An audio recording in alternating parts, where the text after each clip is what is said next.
Ciao a tutti, siamo Serena. E Fabrizio. Oggi facciamo il bulgogi. Bulgogi significa letteralmente carne al fuoco. È un piatto tipico della cucina coreana e forse il più famoso. La carne di manzo o maiale viene tagliata sottile, fatta marinare e poi cotta alla griglia o in padella. Gli ingredienti per 2 persone: 500 g di scamone tagliato sottile, una carota, 2 cipolle, 2 pugni di funghi.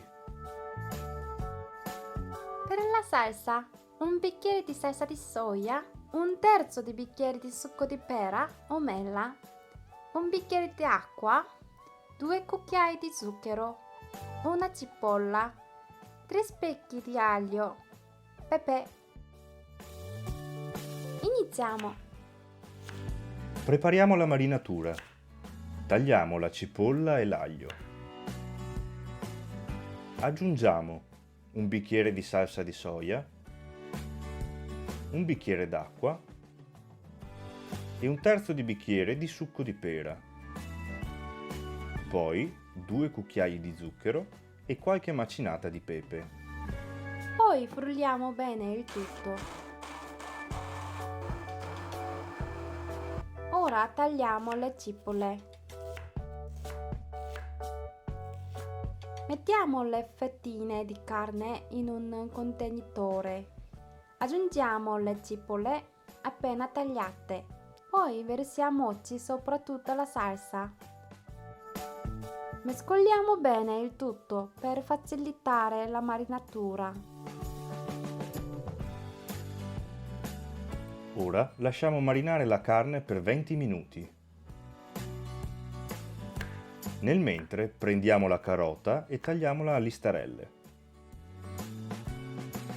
Poi tagliamo anche i funghi. Passati i 20 minuti, prendiamo la padella wok. Mettete un po' d'olio, poi iniziate a cucinare le carote. Unite la carne insieme a tutta la sua marinatura.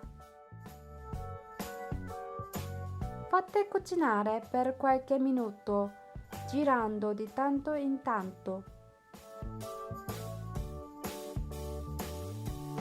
Cucinate fino a quando non si vede più il rosso sangue della carne. Poi aggiungete i funghi e mescolate bene. Ora cuocete il tutto a fuoco medio-alto finché anche i funghi si saranno cucinati bene.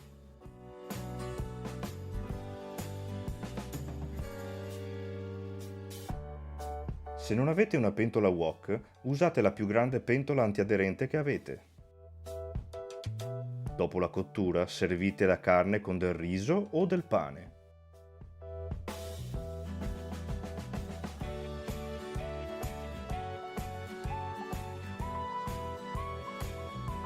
Finito!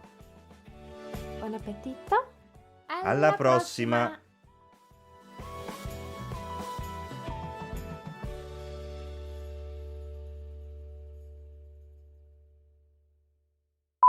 Ciao a tutti, siamo Serena. E Fabrizio.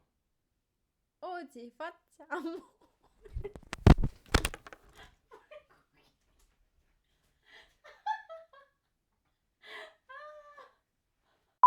Alle prossime!